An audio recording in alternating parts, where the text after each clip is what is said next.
BA भाग प्रथम भूगोल प्रायोगिक कक्षा में सभी विद्यार्थियों का स्वागत है। आज के व्याख्यान में आप लोगों को उच्चावच प्रदर्शन की विधियों के बारे में बताया जाएगा। अब तक आप लोगों ने विभिन्न प्रकार के मापक की रचना के अभ्यास, मानचित्रों के विवर्धन और लघुकरण किस प्रकार किया जाता है इसकी विधियों के बारे में, यानी वर्ग विधि, समान त्रिभुज विधि और विकिरण विधि और मानचित्रों को जोड़ने की विधि के अभ्यास किए हैं। अब हम अध्ययन करेंगे उच्चावच प्रदर्शन की विधियां। पृथ्वी तल पर विद्यमान ऊंची व नीची आकृतियों को उच्चावच कहा जाता है, जो त्रिविम आकार में होते हैं। त्रिविम का मतलब लंबाई, चौड़ाई, ऊंचाई में फैले होते हैं अथवा लंबाई, चौड़ाई और गहराई में स्थित होते हैं। ये उच्चावच दो प्रकार के होते हैं। उच्च श्रेणी के उच्चावच जो कि महाद्वीप और महासागर कहलाते हैं। निम्न श्रेणी के उच्चावच जो कि पृथ्वी के धरातल अथवा समुद्र की तली में पाए जाते हैं, जो कि पर्वत, पठार, मैदान, घाटियां आदि के रूप में होते हैं। इसी प्रकार से समुद्र तली में भी तट, ढाल, गंभीर सागरीय मैदान और ट्रेंच के रूप में उच्चावच पाए जाते हैं। चूंकि ये उच्चावच त्रिविम आकार में फैले होते हैं, इसलिए इनको समतल कागज पर यानी मानचित्र पर प्रदर्शित करने की कई विधियां प्रचलित हैं। ये त्रिविम आकार में फैले हुए उच्चावच को मानचित्र में सपाट या समतल बनाया जाता है।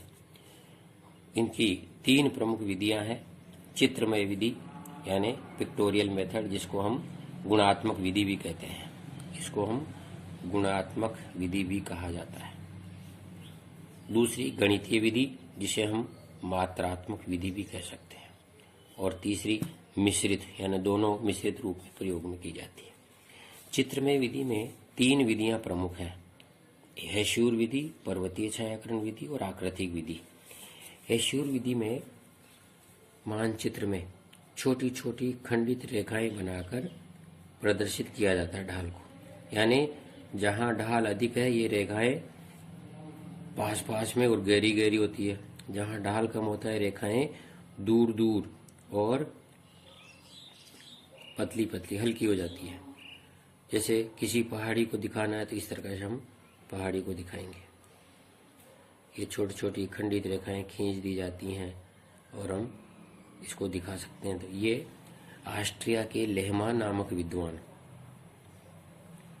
लेहमान ने इस विधि का विकास किया था। इसमें ढाल के अनुसार ये रेखाएं बनाई जाती हैं। जहां ढाल कम होता है वहां दूर दूर हल्की रेखाएं होती हैं। जहां ढाल अधिक होता है वहां ये रेखाएं पास पास में होती हैं। और जहां ढाल नहीं होता है, समतल मैदान होता है, ये रेखाएं जो है बिल्कुल नहीं होती हैं। तो ये घाटियां इस तरह से बनी होती हैं। तो ये बीच बीच में समतल मैदान है। ये कोई पहाड़ी है जिसकी ढाल बहुत तीव्र है। ये इधर भी एक पहाड़ी है जिसका ढाल टील है। ये हेशूर विधि कहलाती है। ये छोटी छोटी खंडित रेखाओं के द्वारा इस विधि को हम बनाते हैं मानचित्र में।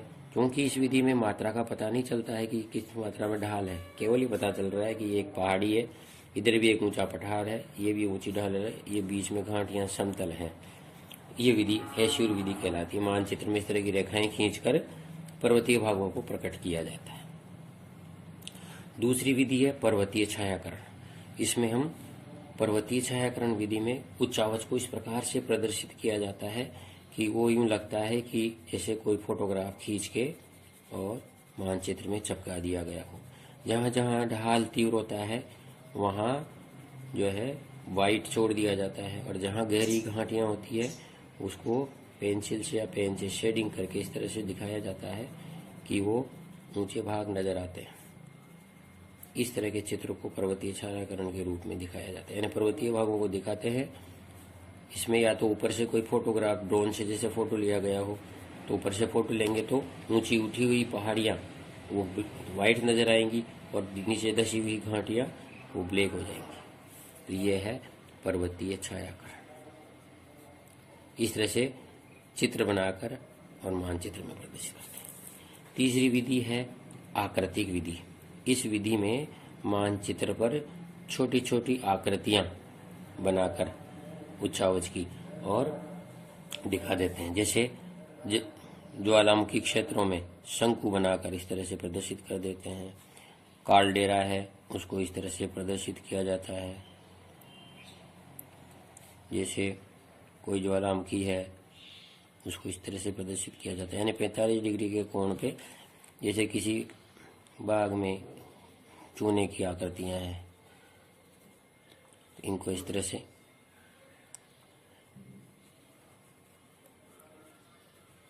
ये युवाला, लेपीज, इस तरह से कुंड दिखा देते हैं। इसी तरह से रेगिस्तानी भागों में जो आकृतियां होती हैं, उनको इस तरह से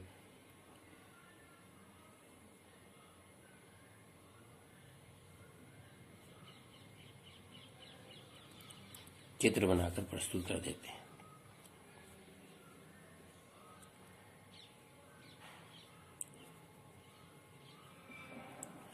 यह आकृतिक विधि कहलाती है। यह है चित्रमय विधि, गुणात्मक विधियां। दूसरी गणितीय विधियां हैं, जिसमें स्थानिक ऊंचाई। स्थानिक ऊंचाई का मतलब होता है मानचित्र में किसी स्थान की समुद्र तल से किसी यंत्र के द्वारा ऊंचाई मापकर प्रकट कर देते हैं और एक बिंदु के सहारे लिख देते हैं, जैसे 500। इस तरह से लिख दिया जाता है। ये कहलाती है स्थानिक ऊंचाई, स्पॉट हाइट। तो मानचित्र में एक बिंदु के सहारे ऊंचाई लिख दी गई, इस स्थान की ऊंचाई 500 मीटर है। इसी तरह से तल चिन्ह, दूसरी विधि है तल चिन्ह। बेंचमार्क। बेंचमार्क क्या होता है? बेंचमार्क किसी स्थान की ऊंचाई को, यानी स्थान कौन सा? मानव निर्मित कोई भी तथ्य, जैसे दीवार है, कोई गेट है, दरवाजा है, जैसे चीन की महान दीवार, उसके लिए भी बेंचमार्क होगा। कहीं टीवी टावर है, कोई बहुत बड़ी सुरंग है, आदि को इसके द्वारा दिखाते हैं। छोटे से अक्षर लिख देते हैं BM और उसके सहारे ऊंचाई लिख दी जाती है। ये कहलाती है बेंचमार्क। इस तरह की ऊंचाई को बेंचमार्क या तलचिन्ह किसे कहते हैं? मानव निर्मित किसी भी तथ्य को BM अक्षर के सहारे उसकी ऊंचाई लिख दी जाती है। तीसरी विधि है त्रिकोणमितीय स्टेशन, ट्रिग्नोमेट्रिक स्टेशन, त्रिकोणमितीय स्टेशन। इसमें जब सर्वे किया जाता है तो सर्वे के दौरान त्रिभुज की ऊंचाई, जिस स्थान की ऊंचाई अंकित की जाती है या जहां पर त्रिभुज का शीर्ष मापा जाता है, उसको एक छोटे से त्रिभुज से व्यक्त करते हैं। इसे छोटे से त्रिभुज को व्यक्त करके वहां लिख दिया जाता है 500। तो ये कहलाता है ट्रिग्नोमेट्रिक स्टेशन, ट्रिग्नोमेट्रिक स्टेशन। तो ये भी एक निश्चित स्थान की ऊंचाई मापते हैं। किसी स्थान पर त्रिभुजीकरण विधि से सर्वे करते हैं तो त्रिभुज का शीर्ष जहां मापा जाता है उस स्थान पर छोटा सा त्रिभुज बनाकर वहां उसकी ऊंचाई लिख देते हैं। ये त्रिकोणमितीय स्टेशन कहलाता है। और चौथी विधि है समोच्च रेखाएं, कंटूर्स, यानी ये सबसे उपयुक्त विधि है समोच्च रेखाएं, जिससे किसी भी स्थान की ऊंचाई को इन रेखाओं के द्वारा प्रकट करते हैं। जैसे 100, 200 लिख दिया जाता है, ये कहलाती है कंटूर्स। इस प्रकार हम मानचित्रों की इन उच्चावच प्रदर्शन की विधियों के बारे में जानते हैं, समझते हैं। 5वीं विधि है आकृतिक रेखाएं। आकृतिक रेखाएं ये समोच्च रेखाओं के बीच में, ये समोच्च रेखाएं, इनके बीच में खंडित रेखाएं बनाकर और प्रदर्शित की जाती हैं। इनको कहते हैं आकृतिक रेखाएं, जो अनुमान से बनाई जाती है। Form lines, form lines. इस तरह से ये मात्रात्मक विधियां हैं जो कि गणितीय विधि से किसी यंत्र से किसी स्थान की ऊंचाई मापकर प्रकट करते हैं। ये तो स्पॉट हाइट कहलाती हैं। स्थानिक ऊंचाई एक बिंदु के सहारे लिख दी जाती है। बेंचमार्क किसी मानव निर्मित तथ्य, दीवार, ऊंचाई, सुरंग आदि को BM अक्षर के सहारे प्रकट करते हैं।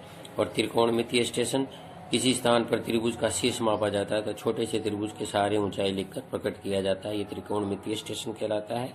और समोच्च रेखाएं जो कि समान ऊंचाई वाले भागों को मिलाकर खींची जाती हैं। जैसे ये ऊंचाई लिखी हुई है इन पर। जैसे ये है 100, 100, 100, 100, ये लिखी है 200, 200, 200। तो ये इस तरह से 100 वाले भागों को मिलाकर ये रेखाएं खींच दी जाती है, फिर 200 को मिलाकर खींच दी जाती है। ऐसे ये 300 है तो 300 को मिलाकर खींच दी जाती है। इस तरह से ये रेखाएं बनाई जाती हैं। और आकृतिक रेखाएं इनके बीच बीच में खंडित रेखाएं खींचकर और बीच वाले उच्चावच को दिखाया जाता है। ये अपनी इच्छा अनुसार खींची जाती है, इसलिए उनको आकृतिक रेखाएं कहते हैं। यानी इस प्रकार से। और मिश्रित विधि में जैसे एक ही मानचित्र में स्थानिक ऊंचाई भी दिखा दी गई और हेशूर लेन भी बना दी गई, हेशूर रेखाएं भी खींच दी गई और समोच्च रेखाएं भी बना दी गई, समोच्च रेखाएं भी बना दी गई। ये सबको मिश्रित रूप से बनाकर प्रकट किया जाता है, इसको मिश्रित विधि कहते हैं। अब इनके द्वारा पृथ्वी के उच्चावच को दर्शाने के लिए समोच्च रेखाओं के द्वारा बहुत सी आकृतियों किस प्रकार से दिखाया जाता है, इनको अगले व्याख्यान में आपको प्रदर्शित किया जाएगा, समझाया जाएगा, जिसके आप अभ्यास भी करेंगे।